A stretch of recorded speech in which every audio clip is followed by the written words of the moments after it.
पालक आणि विद्यार्थी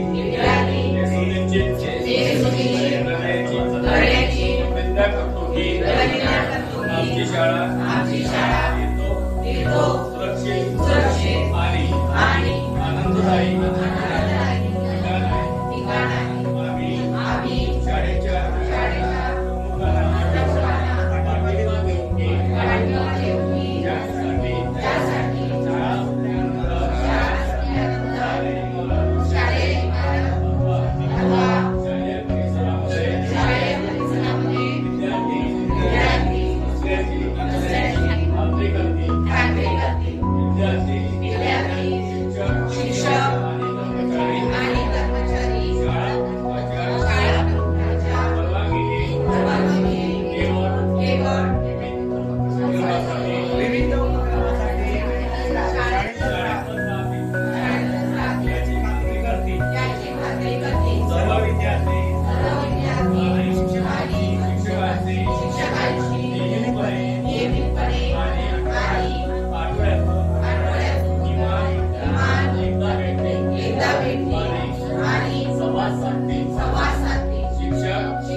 त्याच्यानंतर सतर्कता आपत्ती व्यवस्थापनासंदर्भात तुम्ही तुमच्या घरामधील कोणकोणत्या बाबी तपासून घ्याल त्याचे कारण काय विश्लेषण आहे.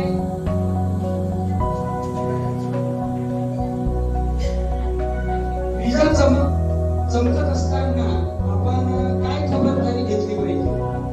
संश्लेषण आहे.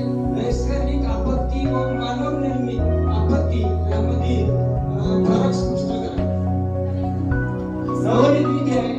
आपत्ती व्यवस्थापन टाळण्यासाठी तुम्ही कोणती खबरदारी घ्या आणि आपत्ती व्यवस्थापनावर तुम्ही तंत्रज्ञानाचा वापर कसा करा.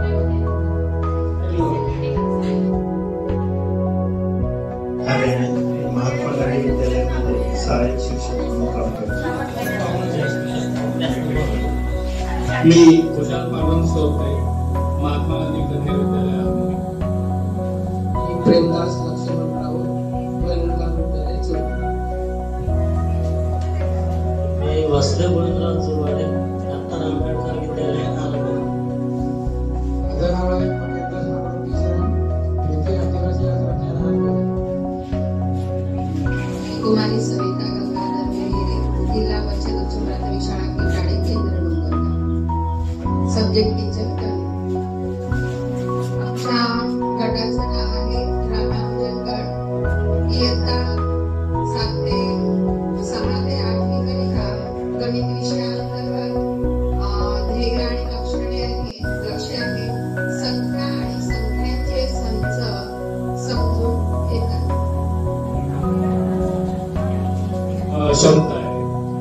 पूर्ण संख्या, पूर्णांक संख्या, परिमेय संख्या यांच्या गुणधर्मावर संख्येचे संच विकसित करणे आणि गुणधर्म समजून घेणे. आपल्याला याच्यामधून अध्ययन निष्पत्ती घेणार आहोत. पहिले आहे संख्यांचे प्रकार समजतो, संख्यांचे गुणधर्म लक्षात घेतो, संख्यांचे संच विकसित करतो, संख्या रेषेवर संख्यांचे स्थान निश्चित करतो, परिमेय संख्येवर आधारित माहिती क्रिया करतो.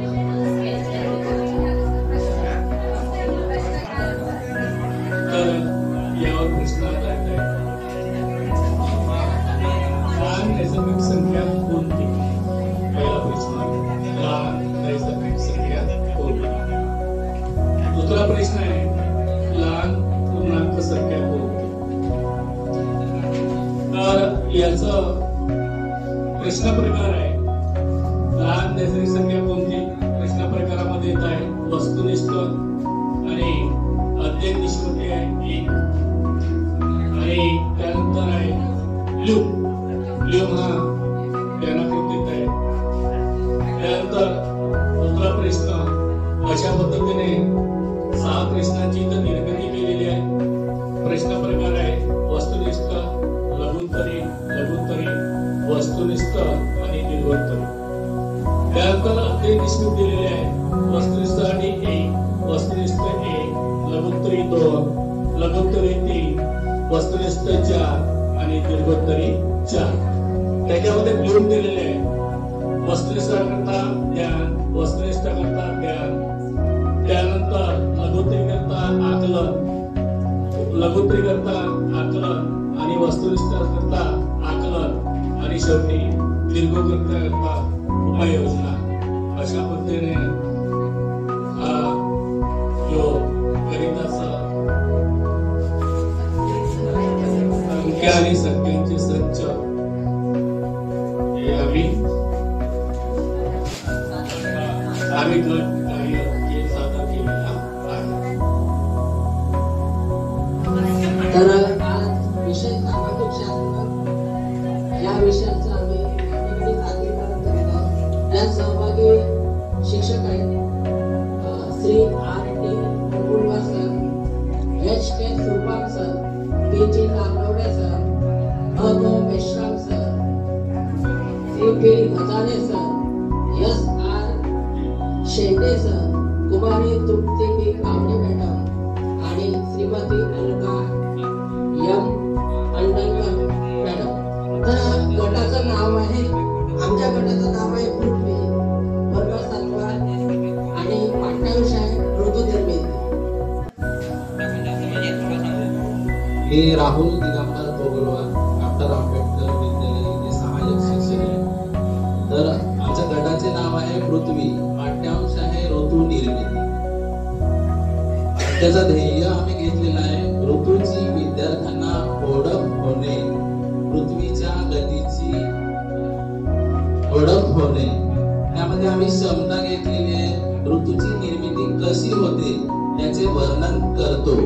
अध्ययन निष्पत्ती आहे पृथ्वीचा कललेला आस, परिवलन व परिभ्रमणामुळे दिवस रात्र ऋतू निर्मिती स्पष्ट करणे. त्यानंतर दुसरी अध्ययन निष्पत्ती घेतलेली आहे पृथ्वीवरील विविध ऋतूंचा सजीवांवर होणारा परिणाम सांगतो. त्यामध्ये आम्ही प्रश्न निर्मिती केलेली आहे निम्न स्तर आणि उच्च स्तर, आणि विविध आणि क्षेत्र घेतलेले आहेत ज्ञान, आकलन, उपयोजन, विश्लेषण, सर्जनशीलता आणि तर्कनिष्ठ. यावर आधारित निम्न स्तर आणि उच्च स्तर असे आम्ही प्रश्न तयार केलेले आहेत. त्यानंतर मॅडम सांगतील.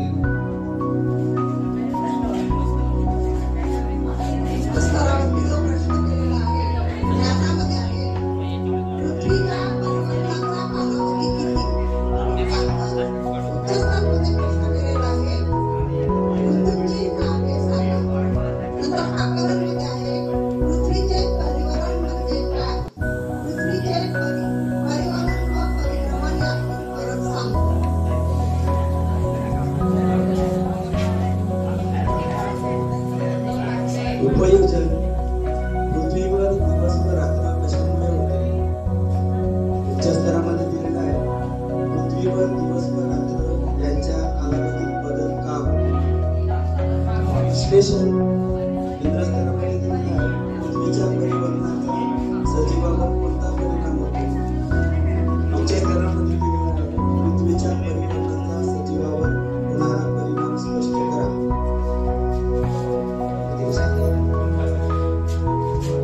त्यानंतर सर्जनशीलता याच्यावरती निम्न स्तरावरील प्रश्न आहेत. भारतातील ऋतूंची नावे लिहा आणि उच्च स्तर या विभागावरती आहे ऋतूंचा अल्पावधी कोणता परिणाम होतो. त्याच्यानंतर तर्कनिश्चित स्तरावरती प्रश्न विचारले आहेत. सूर्याचे वाचनात प्रमाण म्हणजे काय? आणि उच्च स्तरामध्ये वेगवेगळी प्रजाती उत्तर ध्रुवावर असण्याचे कारण काय असेल? प्रकारे आपण हा सामाजिक शास्त्र विषयाचा कार्य पूर्ण केला. Hello. Our group name is Dr. Ambedkar Group. We are presenting here group activity. There are 9 participants. Kumari Dipali Sarolkar, P.R. Urkode, S.B. Satpute, V.M. Umphawa, L.R. Shikrame, Kumari Preeti Dhai, Kumari Savita Shivankar, Kumari Manda Uike, and Sri S.B. Geda. Our subject is English and given topic part of speech. Our curriculum goal to learn about the types of parts of speech and competency. The students know about the word and there is one learning outcomes. Identify the main parts of speech and some questions are here. Some questions on lots lower order thinking and some questions on higher order thinking, and there are some questions. First is knowledge, and there are one question. How many types of part of speech? And what is pronunciation? Pronouns.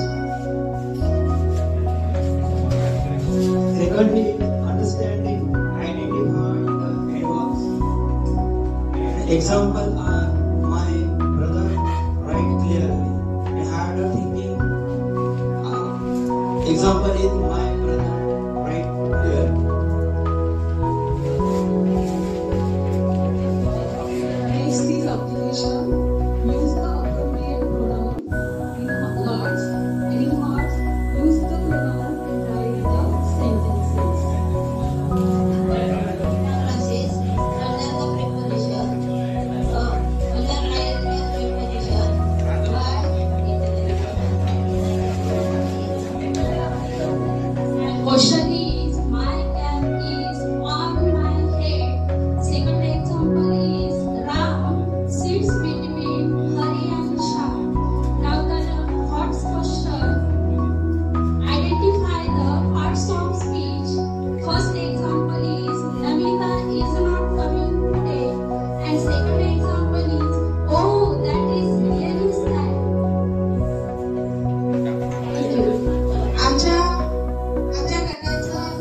गटाचा विषय आहे मराठी आणि आमच्या गटाचे नाव आहे कृष्णमार्गदर्श. कालच झालेला मराठी दिवस. या दिवसाच्या औचित्यासाठी आम्ही गटाला नाव दिलेलं आहे कृष्णमार्गदर्श.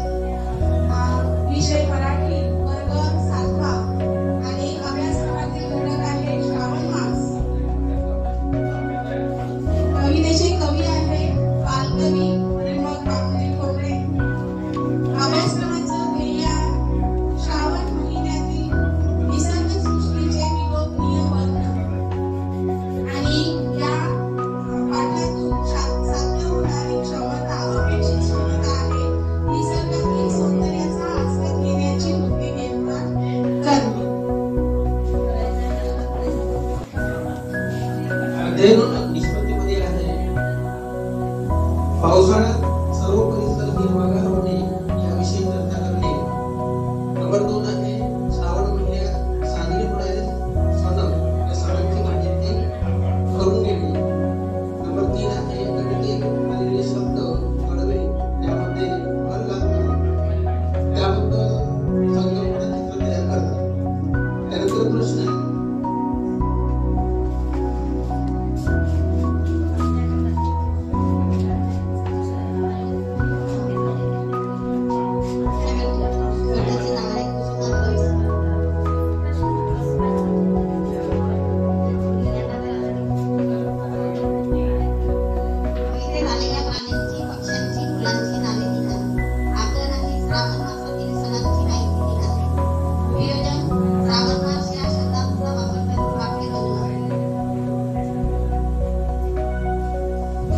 विश्लेषणात्मक प्रश्न आहे.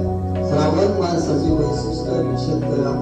मूल्यांकन प्रश्न. श्रावण महिन्यातील तुम्ही पाहिलेले आकाशातील विशेष बदल कोणते? नवनिर्मिती. पावसावर आधारित कवितेच्या 4 ओळी तयार. सहभागी प्रशिक्षणार्थी आहेत PS सेराम, YM नात्र, ESP Vandani, SM madam, ESS Gawade, CJP Gajbare, PV Mishra. धन्यवाद.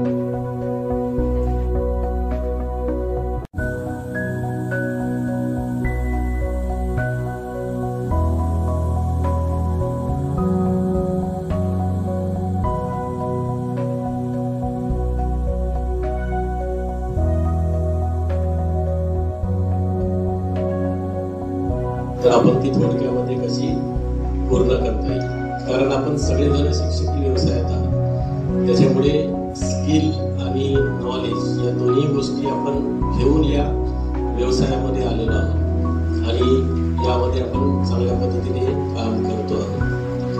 मला फार आनंद झाला की सगळ्यांनी फार चांगल्या प्रतिक्रिया दिल्या. तेव्हा आम्हाला असं वाटतं की आम्ही जिल्हा स्तरावरून जे प्रशिक्षण आयोजित केलं आणि आम्ही ट्रेनर्स चांगले तयार केले, खरोखरच उपयुक्त आहे आणि त्याचा फायदा तालुका स्तरावरील सगळ्या शिक्षकांना होत आहे किंवा तो होईल. आता मित्रांनो, आपल्याला माहिती आहे की हा CPDचा भाग आहे आणि याच्यामध्ये लिहिलेलं आहे की शिक्षक क्षमता वृद्धी आणि त्याच्यानंतर लिहिलेलं आहे की 2.0. आणि 2.0 का बरं लिहिलेलं असेल? त्याच्यामुळे याच्या आधीचा पहिला टप्पा आपला झालेला आहे.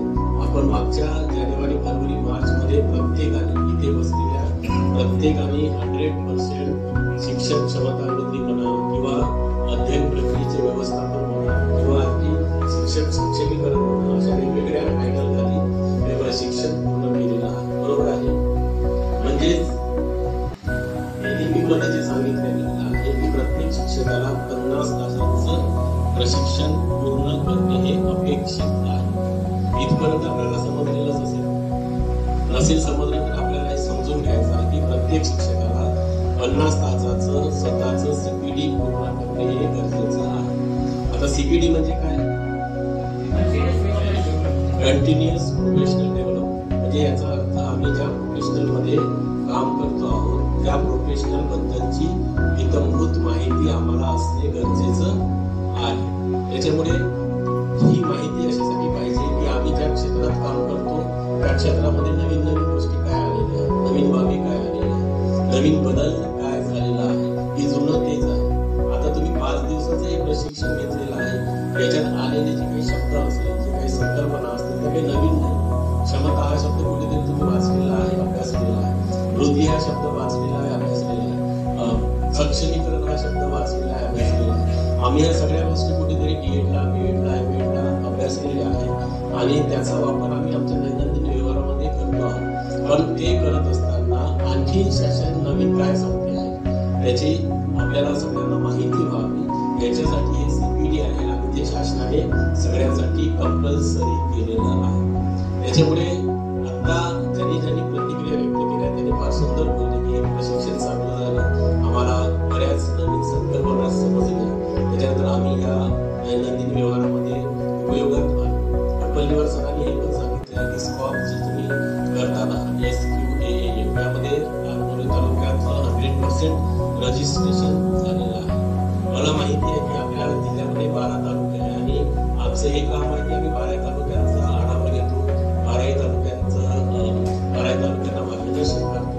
पण 12 तालुक्यांमध्ये आरमोरी तालुक्याचं काम हे अत्यंत चांगलं आहे, कारण इथलं जे टीम आहे, BRCची टीम असेल किंवा केंद्र प्रमुख असतील किंवा इथचे PO असतील, तर ह्या BRC लेवलवरचं काम अत्यंत चांगलं आहे. त्याच्यामुळे कुठेही काम पुढे घेऊन जाण्यासाठी या तालुक्यामध्ये अतिशय वेगाने काम.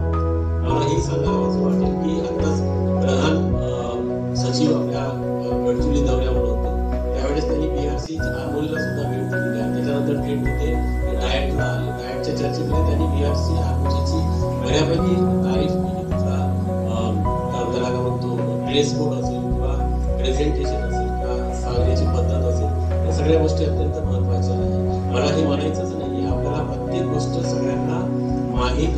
परंतु ते आपल्याला सांगता आले पाहिजे. बस same thing is happen with in your classroom also. Classroom मध्ये सुद्धा या गोष्टी अत्यंत महत्वाच्या आहेत. शिक्षक म्हणूनच तो वर्गातील शिक्षकांना विद्यार्थ्यांना चांगल्या पद्धतीने घडवू शकतो. इतर मला कितीही नॉलेज असेल तर मी फक्त तुमच्या समोर मांडेल, परंतु वर्गामध्ये मात्र शिक्षकच त्या सगळ्या गोष्टी करू शकतो. आणि म्हणून मग शिक्षकांपर्यंत या सगळ्या क्षमता जाव्यात याच्यासाठी शिक्षकांची क्षमता वृद्धी होणे हे गरजेचं आहे. या प्रशिक्षणामध्ये अनेक नवीन गोष्टी तुम्ही शिकलेल्या असाल. याच्यामध्ये सगळ्यात पहिली नवीन गोष्ट म्हणजे जे 29 जुलै 2020 पासून आपल्या समोर आहे तो म्हणजे राष्ट्रीय शैक्षणिक धोरण 2020. बरोबर आहे. त्याचे 884 पेजेस आहेत किंवा त्याचा मसुदा आहे. त्याच्यानंतर डॉक्टर के कस्तुरी रंगन त्यांचे अध्यक्ष आहे. त्याच्यानंतर त्यांनी 4 वेगवेगळ्या पार्टमध्ये तो मसुदा तयार केलेला आहे. 5 वेगवेगळे भाग आहेत किंवा स्तंभ आहेत त्याच्यावर संपूर्ण एनईपी अवलंबून आहे. या 5 स्तंभामध्ये विद्यार्थ्यांचा प्रवेश आणि गुणवत्ता हा एक महत्वाचा भाग त्याच्यात टाकलेला आहे. आणि शेवटी एक्सप्लेन करत असताना शेवटचा भाग हा उत्तरदायित्व असं केलेलं आहे. बरोबर आहे का? तुमच्याजवळ पुस्तक आहे, त्या पुस्तकामध्ये या सगळ्या गोष्टी मेन्शन केलेल्या आहेत. त्याच्यामुळे उत्तरदायित्वाचा अर्थ असाच होतो की आम्हाला विद्यार्थ्यांच्या प्रति काहीतरी उत्तरदायित्व आहे. कारण शेवटी घडवण्याचं काम आम्ही सगळेजण करत आहोत. आम्हाला कितीही चांगलं जरी माहीत असलं तरी आम्हाला विद्यार्थ्यांपर्यंत पोहोचणे हे गरजेचं आहे. त्याच्यामुळे माझी आग्रहाची विनंती आहे की आता जे तुम्हाला पुस्तक मिळालेलं आहे वाचन साहित्य आपण त्याला म्हणतो, त्या सगळं जर आपण वाचून काढलं तर बऱ्याचशा नवीन पॅडागॉजिकल संकल्पना ज्या आहेत, कॉन्सेप्ट्स आहेत ते आपल्याला माहीत होते. म्हणून एनईपी हे वाचलं पाहिजे. अनेक वर्षापासून एनईपी आपल्या समोर आहे. एनईपी प्राथमिक शिक्षण, एनईपी माध्यमिक शिक्षण आम्हाला काय सांगते आणि त्याच्यामध्ये माझा रोल काय असतो हे फार महत्वाचं आहे. अनेकदा अनेक मंडळींना हा प्रश्न निर्माण होतो की ही गोष्ट कुठून आलेली आहे, ही गोष्ट कुठून आलेली आहे, ही कुठूनच आलेली नाही, ही कुठल्या तरी रेफरन्स त्याच्यामध्ये आहे. एनईपी जर आम्ही वाचलं तर आमच्या लक्षात येणार आहे की ही गोष्ट याच्यामध्ये सांगितली गेलेली आहे. त्याच्यामुळे ते जे काही टास्क एनईपी मध्ये दिलेले आहे वेगवेगळे 2032 पर्यंत 30 पर्यंत ह्या सगळ्या टास्कची परिपूर्ती होणार आहे. ते एक एक टास्क आपल्या पुढे शासन मांडतात.